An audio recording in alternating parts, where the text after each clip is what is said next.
ದರ್ಶನ್ ವಿರುದ್ಧ ಸಿಡಿದ್ರ ಅಲೋಕ್ ಕುಮಾರ್ ಎನ್ನುವಂತಹ ಪ್ರಶ್ನೆ ಕಾಡ್ತಾ ಇದೆ. ಪರಪ್ಪನ ಅಗ್ರಧಾರದಲ್ಲಿರುವಂತಹ ನಟ ದರ್ಶನ್ ಏನಿದ್ದಾರೆ, ರೇಣುಕಾಸ್ವಾಮಿ ಕೊಲೆ ಪ್ರಕರಣದಲ್ಲಿ ಆರೋಪಿಯಾಗಿ ಜೈಲಲ್ಲಿದ್ದಾರೆ. ಅವರ ವಿರುದ್ಧ ಏನಾದರೂ ಸ್ವಲ್ಪ ಕೋಪ ಮಾಡ್ಕೊಂಡಿದ್ದಾರೆ. ರೇಣುಕಾಸ್ವಾಮಿ ಕೊಲೆ ಪ್ರಕರಣದಲ್ಲಿ ಆರೋಪಿ ಹಾಕಿದ್ದಾರೆ. ಪವಿತ್ರ ಗೌಡಕ್ಕೆ ಮನೆ ಊಟಕ್ಕೆ ಅನುಮತಿ ಇಲ್ಲ ಅಂತ ಹೇಳಿ ಜೈಲಿನ ಅಧಿಕಾರಿಗಳು ಹೇಳಿದ್ರು. ಯಾಕಂದರೆ ಕೋರ್ಟ್ ಆದೇಶವನ್ನು ಕೊಟ್ಟಿತ್ತು ಅವರಿಗೆ ಮನೆ ಊಟವನ್ನು ಕೊಡಿ ಅಂತ. ಆದರೆ ಜೈಲಿನ ಅಧಿಕಾರಿಗಳು ಕೆಲವೊಂದು ಕಾರಣವನ್ನು ಕೊಟ್ಟು ಇದು ಆಗೋದಿಲ್ಲ, ಸಾಧ್ಯವಾಗುವಂಥ ಕೆಲಸ ಅಲ್ಲ ಅಂತ ಹೇಳಿ ನಿರಾಕರಿಸಿದ್ರು.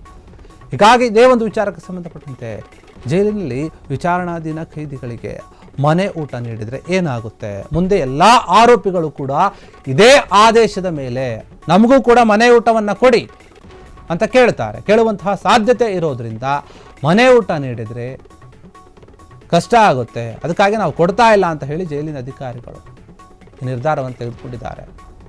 ಕೊಡದೇ ಇರೋಕೆ ನಿರ್ಧರಿಸಿದ್ದಾರೆ. ದರ್ಶನ್ ಸಿಕ್ಕಾಪಟ್ಟೆ ಚಳಿ ಅಂತ ಹೇಳಿ ಬ್ಲ್ಯಾಂಕೆಟ್ಗಾಗಿ ಕೋರ್ಟ್ನ ಮೊರೆ ಹೋಗಿದ್ದಾರೆ. ಕೋರ್ಟ್ ಕೂಡ ಬ್ಲ್ಯಾಂಕೆಟ್ ಕೊಡಲು ದರ್ಶನ್ಗೆ ಅನುಮತಿ ಕೊಟ್ಟಿತ್ತು. DGP ಆಗಿರುವಂತಹ ಅಲೋಕ್ ಕುಮಾರ್ ಎಂದರೆ ತಮ್ಮ ಅಧಿಕಾರವನ್ನು ಬಳಸಿಕೊಂಡು ಜೈಲಿನ ನಿಯಮಗಳ ಒಂದು ಪ್ರಕಾರವೇ ಎಲ್ಲರಿಗೂ ಕೂಡ ಒಂದೇ ಮಾದರಿಯ ಬ್ಲ್ಯಾಂಕೆಟ್ಗಳ ಅಂತ ಎಂದಿದ್ದಾರೆ. ಬ್ಲ್ಯಾಂಕೆಟ್ಗಳನ್ನು ಕೊಟ್ಟಿದ್ದೀವಿ ಅಂತ ಹೇಳಿದ್ದಾರಂತೆ. ಚಳಿಗಾಲ, ಮಳೆಗಾಲ ಇವೆಲ್ಲವಕ್ಕೂ ಕೂಡ ಹೊಂದಾಣಿಕೆ ಆಗುವಂತಹ ಬ್ಲ್ಯಾಂಕೆಟ್ ವಿತರಣೆಗೆ ಆದೇಶ ಹೊರಡಿಸಲು ತಯಾರಿಯನ್ನು ನಡೆಸಲಾಗ್ತಾ ಇದೆ. ಬರೀ ದರ್ಶನ್ಗೆ ಮಾತ್ರ ಅಂತ ಅಲ್ಲ, ಎಲ್ಲ ಕೈದಿಗಳಿಗೂ ಕೂಡ ನಾವು ಕೊಡ್ತೀವಿ. ಯಾಕಂದರೆ ಒಬ್ರಿಗೆ ಒಂಥರ ಇನ್ನೊಬ್ರಿಗೆ ಇನ್ನೊಂದು ಥರ ಮಾಡೋಕ್ಕಾಗಲ್ಲ. ಚಳಿಗಾಲ ಇರಲಿ, ಮಳೆಗಾಲ ಇರಲಿ, ಯಾವುದೇ ಕಾಲ ಇದ್ದರೂ ಕೂಡ ಅದು ಎಲ್ಲ ಕಾಲಕ್ಕೂ ಕೂಡ ಒಂದಕ್ಕೆ ಆಗಬೇಕು ಅಂತಹ ಬ್ಲ್ಯಾಂಕೆಟನ್ನು ನಾವು ಕೊಡ್ತಾ ಇದ್ದೀವಿ. ಅದಕ್ಕೆ ಆದೇಶವನ್ನು ಹೊರಡಿಸೋಕ್ಕೆ ತಯಾರಿಯನ್ನು ಕೂಡ ಮಾಡಿದ್ದಾರೆ ಅಂತ ಹೇಳಲಾಗ್ತಾ ಇದೆ. ಈ ಆದೇಶ ಹೊರಡಿಸಿದರೆ ದರ್ಶನ್ ಬ್ಲ್ಯಾಂಕೆಟ್ಗೆ ಕುತ್ತು ಬರುವಂತಹ ಸಾಧ್ಯತೆ ಇದೆ ಅಂತೆ. ಎಲ್ಲರಿಗೂ ಕೊಡೋ ರೀತಿಯಾಗಿ ಕೊಟ್ಟರೆ ಇವರೇನು ವಿಶೇಷವಾಗಿ ಕೇಳಿದ್ರಲ್ಲ ಅದು ಸಿಗೋದಿಲ್ಲ, ಅವ್ರು ಕೇಳಿದ್ದು ಅವ್ರಿಗೆ ಸಿಗಲ್ಲ ಅನ್ನುವಂಥ ಒಂದು ಕುತ್ತು ಕಾಡ್ತಾ ಇದೆ, ಯೋಚನೆ ಕಾಡ್ತಾ ಇದೆ. ಎಲ್ಲೋ ಒಂದು ಕಡೆ ದರ್ಶನ್ ವಿರುದ್ಧ ಸಿಟ್ಟಾಗಿದ್ದಾರೆ ಅಲೋಕ್ ಕುಮಾರ್ ಎನ್ನುವಂತಹ ಪ್ರಶ್ನೆ. ಅಲೋಕ್ ಕುಮಾರ್ ಎಂದ ಖಡಕ ಅಧಿಕಾರಿ ಅಂತ ನಾವು ನೋಡಿದ್ದೀವಿ ಈ ಹಿಂದೆ. ಅವರು ಅದೇ ರೀತಿಯಾಗಿ ನಡೆದುಕೊಳ್ತಾ ಇದ್ದಾರೆ. ನಾವು ನಿಯಮಗಳನ್ನು ಮೀರೋದಿಲ್ಲ, ನಿಯಮದ ರೀತಿ ನಡೆದುಕೊಳ್ತೀವಿ, ಆದರೆ ಎಲ್ಲರಿಗೂ ಕೂಡ ಒಂದೇ ರೀತಿಯಾಗಿ ಕೊಡ್ತೀವಿ.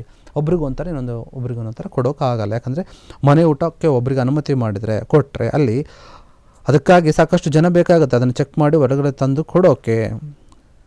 ಹೀಗಾಗಿ ಅದಕ್ಕೆ ಕೊಡೋಕೆ ನಾವು ಸಾಧ್ಯ ಇಲ್ಲ, ನಿರಾಕರಿಸ್ತಿದ್ದೀವಿ ಅಂತ ಹೇಳ್ತಾ ಇದೆ. ಎಲ್ಲರೂ ಕೂಡ ಅರ್ಜಿ ಹಾಕಿ ಎಲ್ಲರೂ ಕೂಡ ನಮಗೆ ಬೇಕು ಅಂದರೆ ಆಗ ಎಲ್ಲರ ಮನೆಯವರು ಊಟ ತೊಗೊಂಬಂದು ಬರೋಕ್ಕೆ ಸಾಲಿಲ್ತಾರೆ.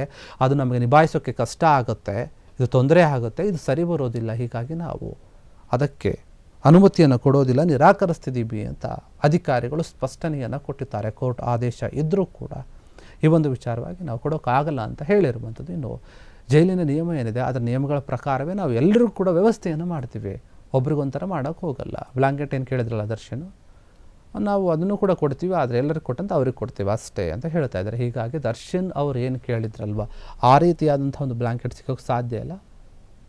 ಅದರ ಬದಲಾಗಿ ಎಲ್ಲರಿಗೂ ಕೊಡೋ ಥರ ಒಂದೇ ರೀತಿಯಾಗಿ ಕೊಡ್ತಾರೆ ಅಷ್ಟೇ ಜೈಲಿನ ಅಧಿಕಾರಿಗಳು ಹೇಳ್ತಾ ಇರುವಂಥದ್ದು. ಅಲೋಕ್ ಕುಮಾರ್ ಅವರು ಹೇಳ್ತಾ ಇರುವಂಥ ಇದನ್ನು ನೋಡಿದರೆ ಎಲ್ಲೋ ಒಂದು ಕಡೆ ದರ್ಶನ್ ವಿರುದ್ಧ ಸಿಟ್ಟಾದಂತೆ, ಕೋಪ ಮಾಡ್ಕೊಂಡಂತೆ ಕಾಣ್ತಾ ಇದೆ ಅಲೋಕ್ ಕುಮಾರ್. ಯಾಕಂದರೆ ಇವರು ಈ ರೀತಿಯಾಗಿ ಪದೇ ಕೋರ್ಟ್ನ ಮೊರೆ ಹೋಗ್ತಾ ಇದ್ದಾರೆ, ಅದು ಬೇಕು ಇದು ಬೇಕು ಅಂತ ಹೇಳಿ.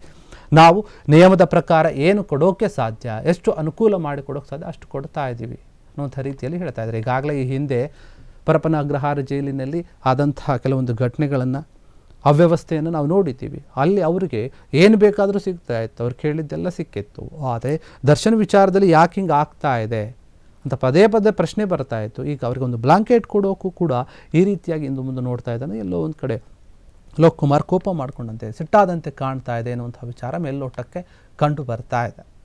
ಕ್ಷಣ ಕ್ಷಣದ ಸುದ್ದಿಗಳಿಗಾಗಿ ಫ್ರೀಡಂ ಟಿವಿ ಸಬ್ಸ್ಕ್ರೈಬ್ ಮಾಡಿ, ಲೈಕ್ ಮಾಡಿ ಹಾಗೂ ಫಾಲೋ ಮಾಡಿ. ಹೊಸ ಸುದ್ದಿಗಳ ನೋಟಿಫಿಕೇಶನ್ಗಾಗಿ ಬೆಲ್ ಐಕಾನ್ ಮೇಲೆ ಕ್ಲಿಕ್ ಮಾಡಿ.